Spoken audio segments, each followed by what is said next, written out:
Was haben wir getan?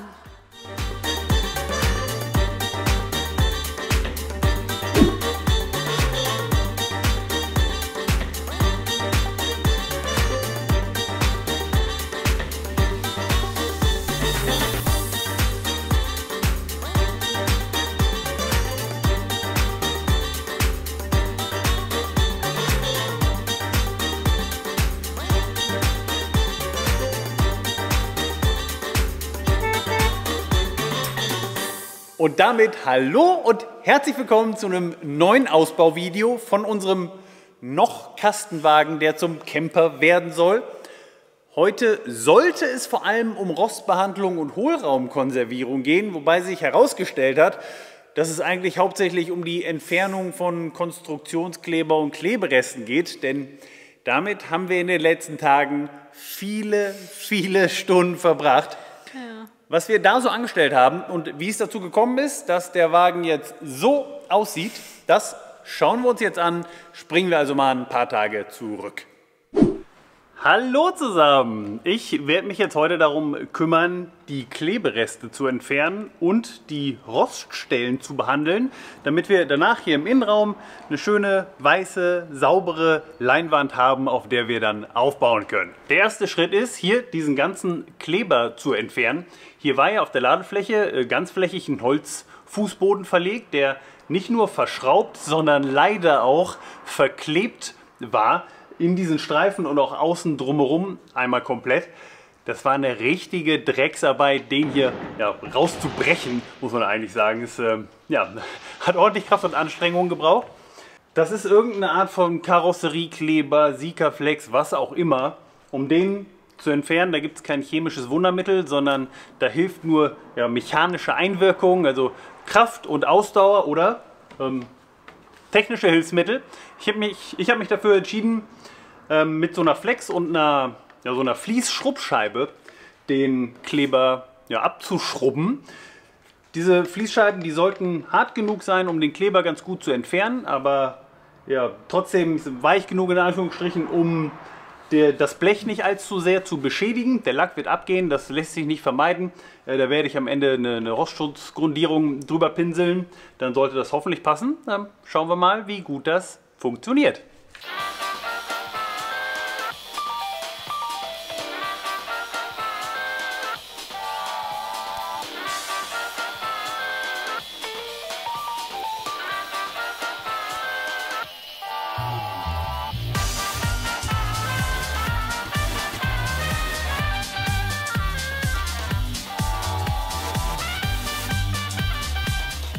Ja, es zeigt sich, das ist eine ganz schöne Dreckarbeit im wörtlichen Sinne. Also diese ganzen Gummikügelchen, Gummipartikel fliegen überall rum.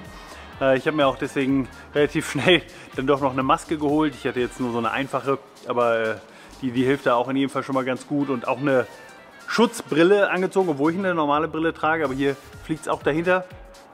Und jetzt ist auch schon mein Winkelschleifer heiß gelaufen tatsächlich. Weil ich da über längere Zeit eine besonders dicke Stelle bearbeitet habe. Mal schauen, wie es weitergeht.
Ich weiß, alle Leute, die wir kennen, die auch einen Van-Ausbau gemacht haben, haben uns darauf vorbereitet und gesagt, es dauert alles länger, als man denkt. Aber die Realität ist echt doch nochmal was anderes. Also es ist in der Zeitraffer jetzt ja, bestimmt nicht so richtig rübergekommen, aber ich bin hier seit 3,5 Stunden am Werkeln und also ich habe irgendwie ein Drittel vielleicht geschafft und auch nur der innenliegenden Fläche, nicht mal außenrum gesprochen. Das ist der Wahnsinn. Ich musste gerade erstmal ja, einmal in Ruhe hier saugen und ein paar Kekse essen, um mich abzuregen und um nicht zu sehr die Kamera zu fluchen. Da, wo so viel Kleber ist, verbraucht der Winkelschleifer wahnsinnig viel Akku und der braucht sehr lange, um nachgeladen zu werden. Ich habe zwar schon 2 Akkus, aber da komme ich gar nicht hinterher. Ich habe jetzt dann zwischendrin die Zeit schon genutzt und alle dicken Stücke und auch die Holzteile vorne überall mit dem Messer abgeschnitten, um das vorzubereiten. Aber ja, wie gesagt, es dauert alles viel, viel länger als geplant. Jetzt, ich werde die Akkus beide mal über Nacht ganz in Ruhe vollladen und dann morgen wieder starten. Jetzt werde ich noch ein bisschen, ich werde die Nieten rausnehmen, die von der Wandverkleidung noch drin stecken und dann werde ich vielleicht so ein paar Flugrostdinger per Hand anschleifen und vielleicht schon mal eine Probelackierung machen. Ansonsten sehen wir uns morgen wieder. So, ich bin schon wieder am Werkeln und habe mir Hilfe mitgebracht. Ich habe mir von meinem Papa einen kabelgebundenen Winkelschleifer ausgeliehen. Der hat dann doch noch mal mehr Kraft, das merkt man, mehr Ausdauer in jedem Fall. Da muss man ein bisschen mehr aufpassen, wie feste man drückt, weil ja, der einfach ein bisschen mehr Kraft hat. Und ich habe auch schon die Drahtbürste rausgeholt, vorne als Aufsatz auf dem Akkuschrauber, um damit in die kleinen Ecken zu kommen, wo man mit dieser großen Scheibe nicht hinkommt. Das funktioniert auch ganz okay gut, aber auch da muss man aufpassen. Da kommt man schnell in so einen Modus, dass man das Metall wirklich so poliert und es glatt macht. Und das wäre nicht so gut zum Grundieren später, da müsste man es dann nochmal anrauen. Aber ja, mal schauen, ein Stück habe ich schon geschafft. Jetzt machen wir den Rest und für euch geht es ab in die Zeitraffer. Zu diesem Zeitpunkt wusste ich noch nicht, dass ich mit dem Abschleifen der Kleberückstände letztlich alles in allem fast 20 Stunden lang beschäftigt sein würde. Die Rückstände hier auf den mittleren Siegenerhöhungen gingen rückblickend betrachtet noch relativ gut weg. Nachdem ich die dicken Klebeschichten zusammen mit den Holzresten weggeschnitten hatte, konnte ich mit der kabelgebundenen Flex hier eine Stelle nach der anderen im Akkord abschleifen. Doch dann ging es an die äußeren Stellen, da wo der Holzboden einmal ringsum genau in die Ecke zwischen Bodenblech und Seitenwänden geklebt wurde. Da ich die ca. 3×3 cm dicke Klebeschicht da kaum wegschneiden konnte, zumindest nicht ohne dicke Kratzer im Lack zu hinterlassen, musste ich mich mit der Flex- und Schleifscheibe komplett durchs Material arbeiten. Entsprechend viele Kleberückstände haben sich überall im Van verteilt.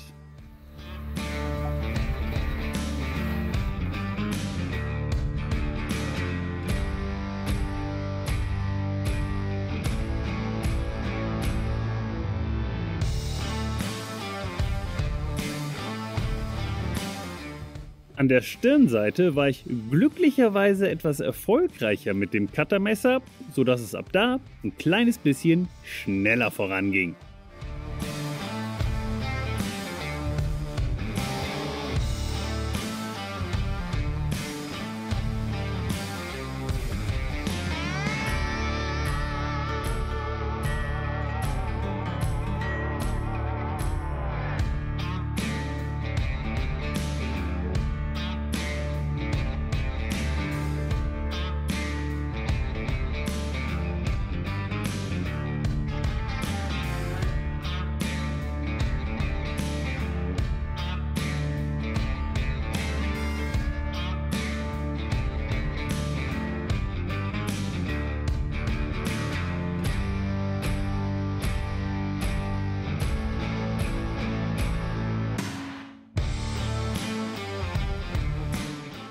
Und dann ging es an die Feinarbeit. Der Kleber war nun weitestgehend ab, aber in den Ecken steckte immer noch Dichtmittel. Hier kamen Flex und Drahtbürste im Wechsel zum Einsatz. Und danach ein letztes Mal saugen und alle Oberflächen putzen. Der Kleberstaub ist wirklich in jede Ritze gedrungen und da ich im nächsten Schritt mit dem Lackieren beginnen wollte, musste ich hier auch wirklich gründlich sein.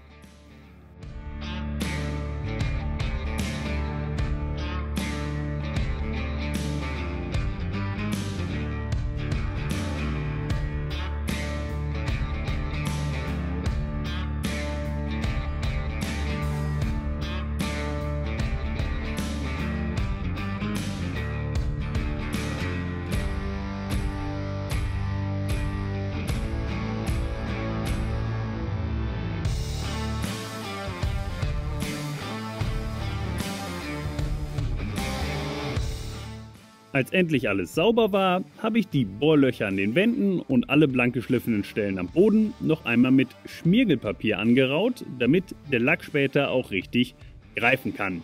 Den Staub und die letzten Fettflecken habe ich noch mit Isopropanol gereinigt und dann ging es an die Rostkonservierung bzw. den Rostschutz. All die Bohrlöcher an den Wänden, also die Stellen, wo ursprünglich die Seitenverkleidung des Vans mit Blechschrauben im Metall befestigt war, habe ich großzügig mit Ovatrolöl eingepinselt. Genauso alle Stellen, wo zwei Bleche aufeinanderstoßen und bei denen ich das Dichtmittel abgeschliffen hatte. Das Ovatrolöl sorgt dafür, dass auch an diesen mechanisch sehr schlecht zugänglichen Stellen potenzieller Rost, der dort vielleicht schon drin steckt, konserviert wird. Das Ovatrolöl kriecht zwischen die Falzen, legt sich auf den Rost, wenn welcher vorhanden ist, und schließt ihn luftdicht ab, sodass er sich nicht weiter ausbreiten kann. Bei einem Van, der wie unserer voll verzinkt und nur 5 Jahre alt ist, kann man sich diesen Schritt wohl auch sparen, aber wir wollten hier lieber doppelt und dreifach sicher gehen. Alle übrigen Stellen, also überall dort, wo ich den Lack bis aufs blanke Fahrzeugblech abgeschliffen hatte, habe ich im Anschluss mit Branto Corux 3 in 1 bestrichen. Das ist eine bewährte Rostschutzgrundierung und Deckschichtlack in einem. Wir haben im Vorfeld sehr viel recherchiert und uns letztlich für eben diesen Lack entschieden, da er das Metall verlässlich und langfristig gegen äußere Einflüsse schützen kann, im Falle der flugrostbehafteten Bohrlöcher sogar auch direkt auf kleinere Roststellen aufgetragen werden kann und eben eine Grundierung samt Decklack in einem Arbeitsschritt aufgetragen werden kann. Da sind wir jetzt. Viele Stunden später. Inzwischen habe ich die meisten Stellen 2 oder sogar schon 3-mal gestrichen. Die Löcher, die hier im ersten Schritt das Ovatrolöl bekommen haben, die sind 2-mal gestrichen. Die übrigen Stellen fast alle 3-mal, bis auf hier hinten, diesen hintersten Bereich. Da ist mir irgendwann die Farbe ausgegangen und ich musste erst neue bestellen und darauf warten. Da machen wir dann den 3. Anstrich später noch. Bei den ganzen Löchern in den Seitenwänden, da hat Tina in der Zwischenzeit auch schon Farbe von hinten, also von innen aufgetragen, mit einem Pinsel, einfach um sicher zu gehen, dass auch da kein Rost entstehen kann. Und damit haben wir hier jetzt eine sehr gute, eine saubere, eine rostgeschützte Basis, auf der wir aufbauen können. Mit diesem Branto Corux Anstrich gewinnt man sicherlich keinen Schönheitspreis. Die Farbe ist eben ein bisschen matter, hat ein bisschen mehr Konturen, so ein bisschen so Orangenhaut im Vergleich zum Originallack. Aber das ist hier im Inneren ehrlicherweise völlig egal, da hier sowieso überall irgendwas vorgebaut wird oder drüber gebaut wird. Wichtiger ist der Schutz und der dürfte hier jetzt ziemlich gut sein, sodass wir den nächsten vielen Jahren entspannt ins Auge schauen können. Ich werde in den nächsten Tagen noch ein paar Schichten Dichtmittel aufstreichen, da wo die Bleche aufeinanderstoßen, also vor allem rund um die Radkästen. Da war Dichtmittel ursprünglich auch schon drauf, das musste ich an einigen Stellen zusammen mit dem Kleber eben abschleifen. Das trage ich dann jetzt einfach wieder auf in mehreren Schichten und dann sind wir damit fertig. So, wir haben jetzt innen drin weitestgehend fast alles ausgebaut und haben den Rost, den wir gefunden haben, schon behandelt.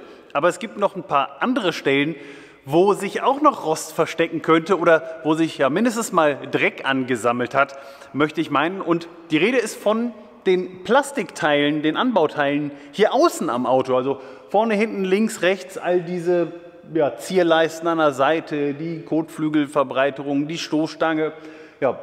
Fast alles, was irgendwie aus Plastik außen am Fahrzeug dran ist.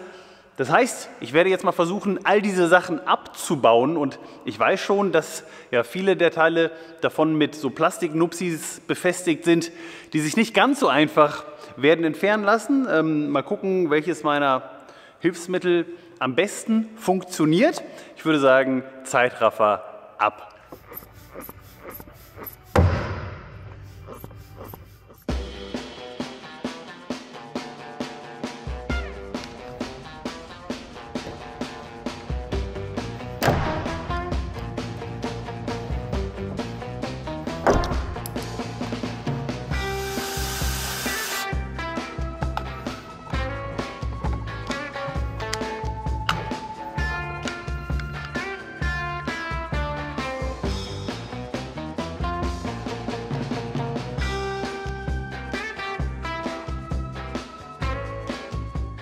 Ja, es ist genauso wie befürchtet. Oder es ist eigentlich noch ein bisschen nerviger als befürchtet. Also die Plastikteile, die gehen relativ gut ab, einfach mit ein bisschen Kraft und vor allem mit Hilfe von so einem aufblasbaren Blasebalg. Der hilft wirklich sehr, sehr gut. Da muss man einfach ein bisschen ziehen und dann geht das. Was aber wirklich nervig ist, sind diese kleinen Plastiknupsis, diese Halterungen.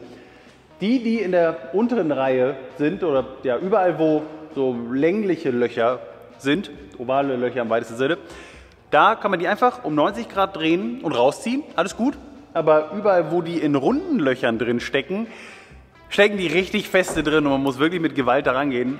Und ja, das dauert teilweise relativ lange. Also gut, dass eine Zeitrafferaufnahme keinen Ton hat, denn das Fluchen hätte ich rausschneiden müssen sicherlich für die YouTube-Richtlinien.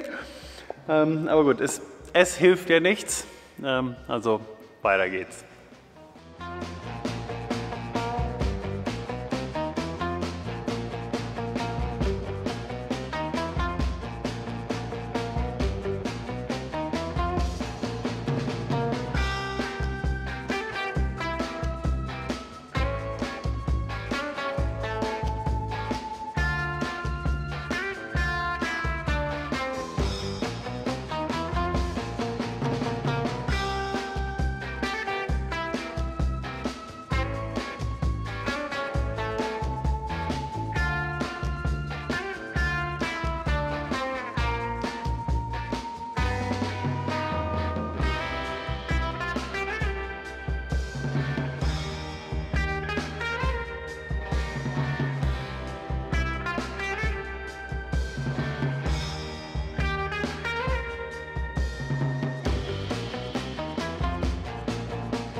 Ja, eigentlich könnte es so einfach sein, diese komplette Frontschürze abzubauen, aber eine Schraube, die das Teil hier hält, ist von innen drin gesetzt, verschraubt und die ist ja nur dann zu erreichen, wenn man den Unterbodenschutz des Plastikteils abnimmt und in unserem Fall, das wusste ich vorher auch nicht, weil ich noch nie nachgeschaut habe, wir haben auch diese Radhausverkleidung, die inneren verbaut gehabt, was ein zusätzlicher eine Schutzbarriere ist. Bei unserem Knaus hatten wir das nicht. Hier war es jetzt verbaut, also man lernt sein Auto kennen. Und jetzt muss ich noch diese Schraube lösen. Ich gucke mal, ob ich da mit der Kamera reinkomme, damit ich euch das zeigen kann.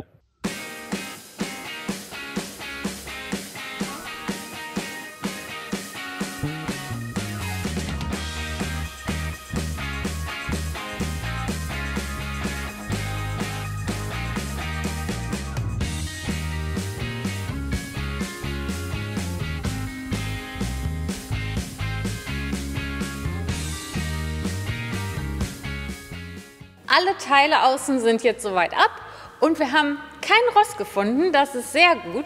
Wir haben ganz viel Dreck gefunden, aber damit war zu rechnen und wir sind super froh, das gemacht zu haben, einfach damit man später nicht irgendwann auf irgendwelche unliebsamen Überraschungen stößt. Und mit all den abmontierten Plastikteilen haben wir auch noch was anderes vor, aber das kommt dann erst in einem der nächsten Videos. Außerdem ist das alles Teil des Prozesses, das Auto weiter kennenzulernen, denn wir machen das ja auch, um dazu zu lernen. Eine weitere typische Stelle, an der sich vielleicht Rost, mindestens aber gerne mal Dreck sammelt, ist unter der Plastikverkleidung der Eintrittsstufen, denn da wird ja ständig Dreck, Wasser, kleine Steinchen und was weiß ich noch alles reingetragen. Deswegen werden wir auch die Verkleidung jetzt mal einmal abbauen und drunter schauen.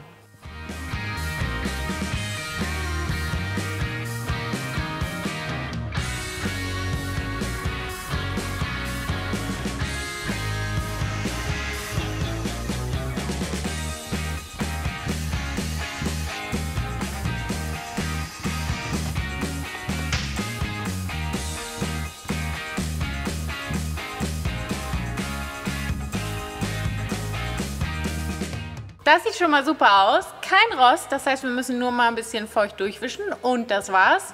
Und hoffentlich sieht es auf der anderen Seite genauso aus.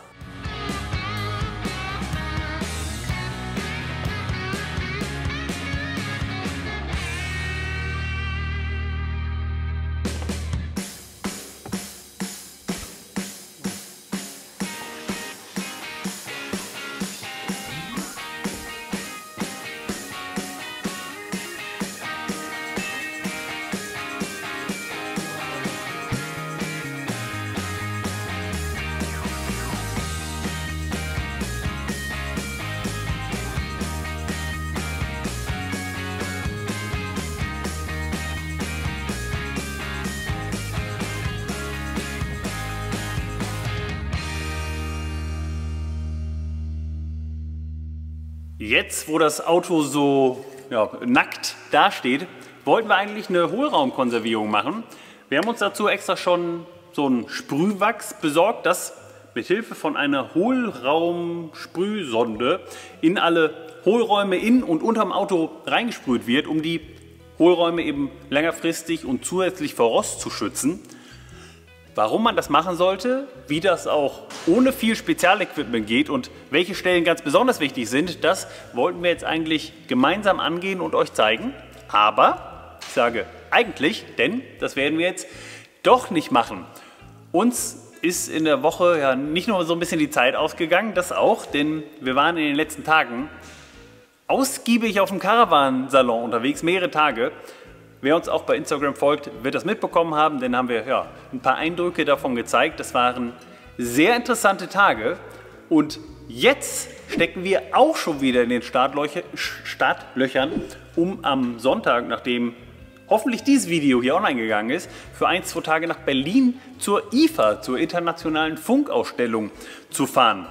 Das ist der eine Grund. Der andere ist, wir haben in den letzten Tagen noch mal überlegt, dass wir mit der Hohlraumkonservierung doch noch warten wollen. Eigentlich ist jetzt der total richtige Zeitpunkt, weil irgendwie noch keinerlei Einbauten drin sind, keine Dämmung, nichts eingebaut ist und wir daher jetzt noch perfekt an all die Holme und all die Öffnungen rankommen.